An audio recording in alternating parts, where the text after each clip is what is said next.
you'll have what you say. And I think people who experience the kingdom in the who aren't believers, who aren't saved, but experience those spiritual principles, like sowing and reaping is a universal principle. But I think it's when they have the hindsight of salvation and the hindsight of a relationship with Jesus, they can go, you really did care for me, even when I was, even in those times when I was completely, and antithetical to everything the kingdom stands for. Still, he loved me enough and had compassion enough to have rules in place to look after me. Yeah. Awesome. I'm not sure if we're going to have time for this, but I'm going to go for something big. I'm going to throw something big in there now. Ladies and gentlemen. So, parable of the prodigal son. A lot of people read that. I've read that story for years. Just paraphrase it. There's a father, he has two sons. The father is wealthy. He owns land. He's an estate owner.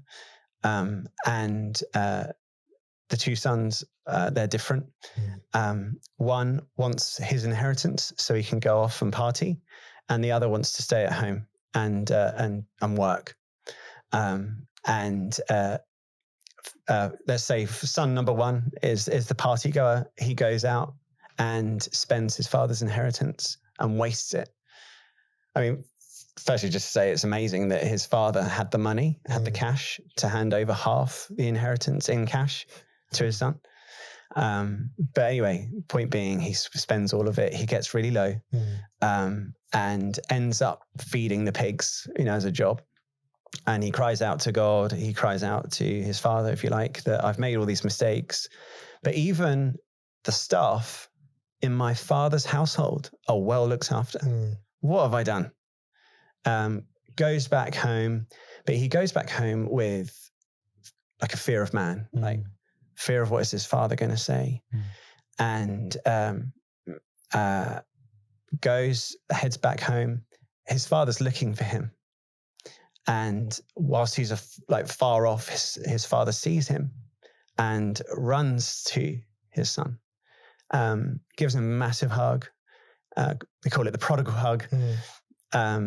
And puts shoes on him, puts a robe around him, representing righteousness, salvation, and puts a ring on his finger, representing inheritance and authority, and puts on a party. And second son is grumpy. He's like, what? This guy spends all this money on prostitutes and wild living and partying. And I've been working really hard for you, and you've never done this for me. You've never put on a party for me. And so this is a really great illustration of salvation, right? The Father of the universe, the God of the universe, is calling all of us to enjoy his household, to enjoy the inheritances, to enjoy the benefits of being a son of God, if you like, if you see what I'm trying to say. But the second son is grumpy. And the reason why he's grumpy is because he's focused on his work. And his value is in what he does and not who he is. The reason I mentioned this story is because, yes, people can engage in the kingdom that don't know God. But when you become a son of the household, then you have authority. You can engage in the kingdom by mistake, but you can also engage in the kingdom as a son of the household. And in God's kingdom, just like the party in the story, a thought that comes around quite a lot is, that's not fair. Why is that person getting massively blessed and having the party and I'm not, And, but that story for me is really about kingdom, that the Father has a household and the people that work in those households is well looked after. And in God's kingdom, there's more than enough. And first son thinks that he has to leave the kingdom. It's also a picture of the Garden of Eden. Adam and Eve left the garden and entered the world of painful toil and sweat, if you like. and tried to do it on their own, and then realized that they had nothing.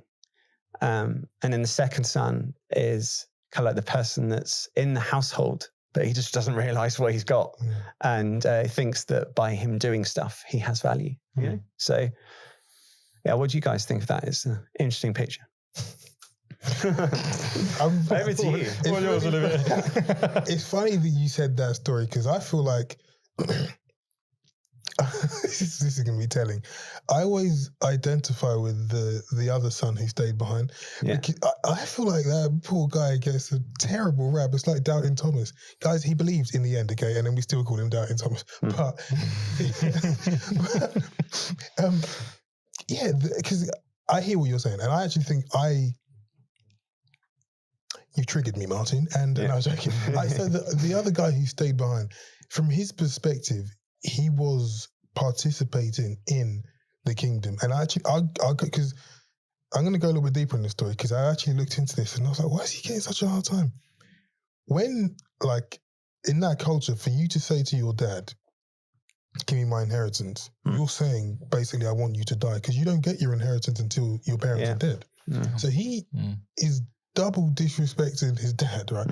And his brother has to sit here and watch him double, and then his dad is like, yeah, okay, I'll give you half of everything. Which, by the way, so he split it down in half. He was going to get one, he gets the other one. He goes off. Let's be honest, I'm not saying we all want to go prostitutes, but like, we all want to have fun on earth. We all want to have a good time, right? And a lot of that fun isn't the best thing. Isn't, there's discipline. There's a reason God also has to have discipline. But every now and then, we do want to go a bit crazy, drive a little bit faster than the speed limit, I don't know. But whatever it is, and we all have the temptation of that kid. But he had the audacity to say to his dad, kick the bucket, give me my money so I can go and have fun. Does that, which is something we're all tempted with, realizes the stupidity in it and the lack of it. And another thing, him ending up feeding pigs, that's not kosher. If you're Jewish, that's not good. If you're Muslim, that's haram. That's not okay. Do you know what I mean? Pigs. And that's where he ended up feeding that. So, I mean, that was rock bottom. And then he comes back to his dad, tail between his legs, I think rightfully so, because, there's that level of, I think that it's just funny, that's the difference between the idea of repentance that we have and the idea of repentance that Jesus has that you were talking about earlier. He didn't come back necessarily because he'd fully changed his mind. He'd seen a different side of it, but he was still embarrassed. He was still shy. He was like, and I get that. But then when he got back home and then, his dad's doing, let's throw a party on him, let's give him this, all of that.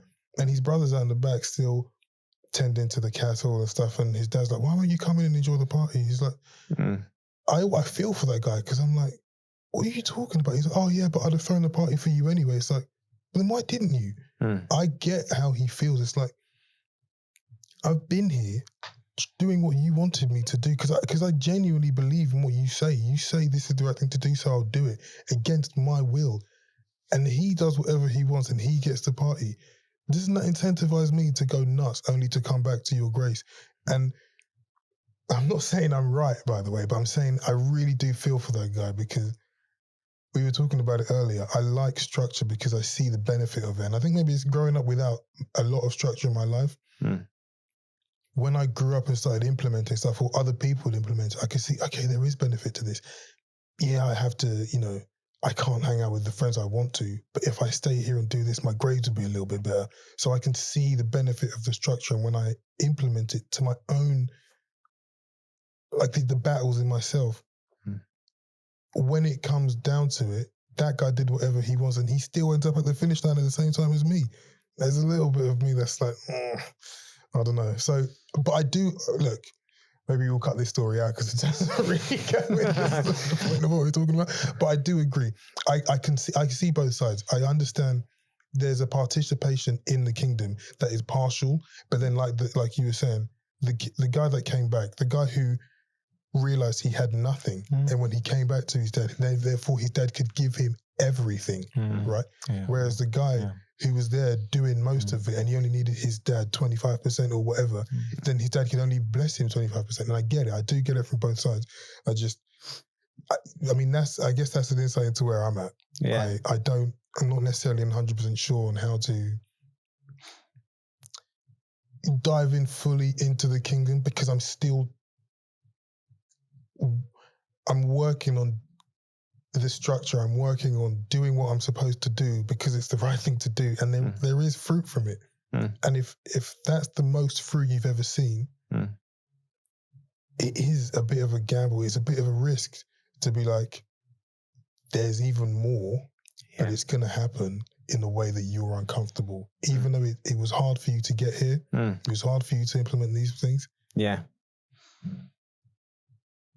You're comfortable here, but there's more, and it's uncomfortable to get there. And that's where I'm at. So Thank you, mate. Everybody back off the other brother. Yeah. Yeah. But yeah. Maybe cut that bit out. No. Well, I think actually, let's get a little bit more uncomfortable. Oh, no. So, Lee, turn the microphones off. The father says to the second son, everything I have is yours. You've always had it. Well, then why didn't you put a party on for me? Is what I would say. Yeah. Well, it's great because this is what this is all about, right? Yeah. I'm sure people that went to the Cave of Adullam, maybe they had assets, maybe they experienced abundance, but they were still discontented. Going back to the heart. But moral of that story is there is an invitation to both sons, to the father's household. And I think it's frustrating it is frustrating for me to realize what I'm just starting to realize now about God's kingdom, that it's in me. Yeah. It's always been there. And I don't know how many years I've been a Christian. I think maybe 18 years. For 18 years, it's all been there. It's always been there. Yeah. And I haven't been to the party. I am just starting to discover that party. Yeah. But there is that kind of, okay, I think we could be both. Everyone always says, which son are you? Yeah. Are you the first one or the second one? Well, I think actually we're both. Yeah. I think we're both. What do you think, bro? I'll throw the cat among the pigeons a little bit. And say that I think the son that went away with his inheritance, when he came back, he became like Mary, but the other brother's Martha. He's got a works-based existence. Work this out. Do you know what I mean? It's all works. Yeah. Whereas the brother who came back, now he became like Mary. Yeah. He had full access, and there's more to tell in that, and I'm still trying to stitch it up in my mind. But if just by the words of the second brother, I work for you, I do this, I do that, I do that. And it's like that's Martha. Oh, yeah. Look at all I'm doing here. Where's my accolade? Yeah. And also, just to speak of there's the parable about the guys who, again, I can't remember exactly, but we should probably read these scriptures. It'll come up on the screen. It'll come up on the screen. Read the Bible. The guy goes and he hires a bunch of workers and agrees to pay them, X amount, and they go and work in the field. And a little later on, he goes and gets more and gets more. And at the end of the day, the guy who's worked 2 hours gets the same amount of money as the guy who's worked 12 hours. Story makes what's going on? He's like, hey, we agreed, bro. I think it is an incredible insight into the upside down nature of the kingdom of heaven. That there are those who have toiled and labored hard, and their reward is the same as those. Okay, the thief on the cross, he was in the kingdom. Today you will be with me in the kingdom. He didn't live a life like Paul, ending in martyrdom and beatings and all that went along with it. And I'm not saying that the rewards are the same, but the reward of entering the kingdom was the same.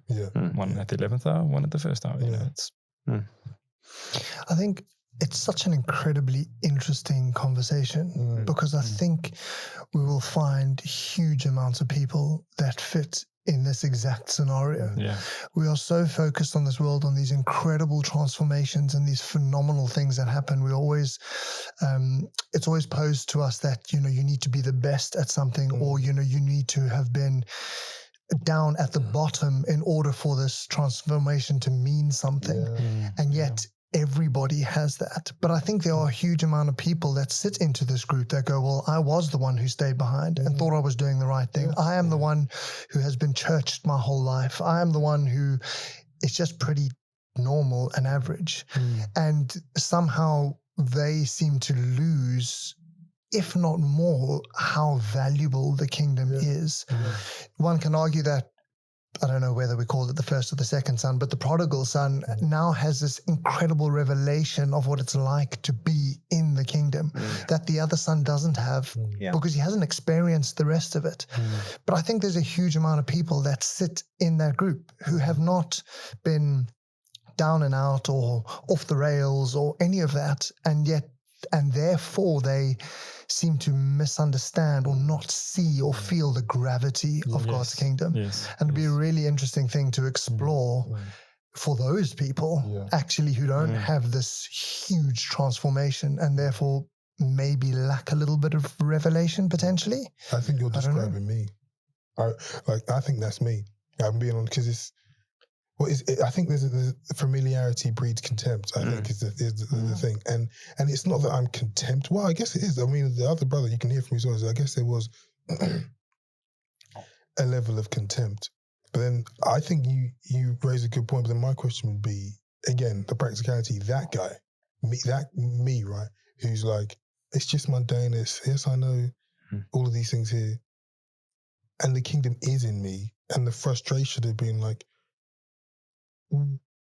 I believe you that the kingdom's in me. I believe that I've got access to all of it. How do I see it? Because that guy had to go away, mess up, and you run the party for him. So I think that's a really, I think that's really deep, to be honest. I think, like you said, it is a bit of both. Everyone's going to have a little bit of everything, a bit of both, guys. But and again, that's why I love this. I want to learn the practicality of how do I, having been that guy.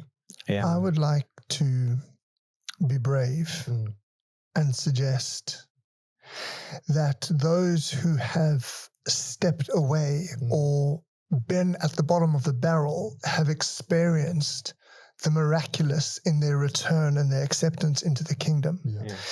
And sometimes those who have not experienced the miraculous of yourself or others being healed, of people coming to know God in miraculous situations. And that's why sometimes those that have not been on the other side haven't actually experienced that miraculous. And you were mentioning it earlier, Martin, that actually we need to see more of the supernatural.